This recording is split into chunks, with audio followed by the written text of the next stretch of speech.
Alright, so this short video is just showing two lenses. They're from the two cars out on the yard. You can see the scratches in this. There's some more scratches down here. And it's sun-baked. No clear coat, no spray.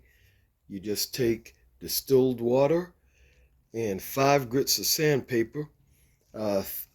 What is it? It's 2 dry and 3 wet, and then 3 compounds. Of course, you got your rubbing compound, and then your machine polish, and then your machine swirl. For those of you that know about paint, it's about this. It's the same thing, but a different compound. You know how you take your swirls out of your paint when you buff after wet sanding, and you start with that,